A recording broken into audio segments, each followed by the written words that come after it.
കായംകുളത്ത് 4.5 വയസ്സുകാരനെ ചട്ടുകം ഉപയോഗിച്ച് പൊള്ളിച്ച സംഭവത്തിൽ അമ്മ അറസ്റ്റിൽ. കണ്ടല്ലൂർ പുതിയവള സ്വദേശിയാണ് അറസ്റ്റിലായത്. കായംകുളം കനകക്കുന്ന് പോലീസാണ് യുവതിയെ അറസ്റ്റ് ചെയ്തത്. ഷാജഹാൻ ചേരുകയാണ്. ഷാജഹാൻ, വിശദാംശങ്ങൾ.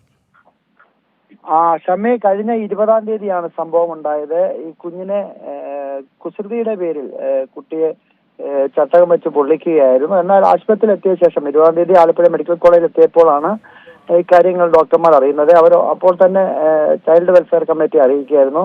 കുട്ടി തീയുള്ള വസ്തുവിൽ കയറി ഇരുന്നതാണ് ഇത്തരത്തിൽ ശരീരഭാഗങ്ങൾ പൊള്ളാൻ കാരണമെന്നാണ് ആശുപത്രി അധികൃതരോട് വ്യക്തമാക്കിയത്. പക്ഷേ അവർ കൂടുതൽ ചോദ്യം ചെയ്യുന്നതിനും കാര്യങ്ങൾ വ്യക്തമാകുകയും അതിനുശേഷം പോലീസിൽ വിവരം അറിയിക്കുകയായിരുന്നു. കനകക്കുന്ന് പോലീസാണ് കേസെടുത്തത്. ഇന്ന് രാവിലെ അമ്മയെ കനകക്കുന്ന് സ്റ്റേഷനിൽ എത്തിച്ച് അവരുടെ അറസ്റ്റ് രേഖപ്പെടുത്തിയിട്ടുണ്ട്. ഉച്ചയ്ക്ക് മുൻപായിട്ട് കോടതിയിൽ ഹാജരാക്കും.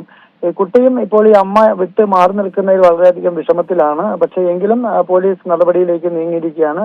ഇടയ്ക്കിടയ്ക്ക് കുട്ടിയെ അകാരണമായിട്ട് ഇത്തരത്തിൽ ശാസിക്കുകയും മർദ്ദിക്കുകയും ഒക്കെ ചെയ്യുമെന്നുള്ളതാണ് അച്ഛന്റെ അമ്മയും മറ്റും പറയുന്നത്. അവരുടെ പരാതിയുടെ അടിസ്ഥാനത്തിലാണ് ഇപ്പോൾ ഈ അമ്മയ്ക്കെതിരായിട്ട് പോലീസ് കേസെടുത്തിരിക്കുന്നത്. അവരാണ് ഇത്തരം കാര്യങ്ങളൊക്കെ തന്നെ പോലീസിനോട് വ്യക്തമാക്കിയത്. കുട്ടിയുടെ പിതാവ് നാട്ടിലില്ല. അദ്ദേഹം സൈനികനാണ്. അദ്ദേഹം അയൽ സംസ്ഥാനത്ത് ജോലി ചെയ്തു വരികയാണ്. ഷാജഹാനാണ് വിശദാംശങ്ങൾ നൽകിയത്.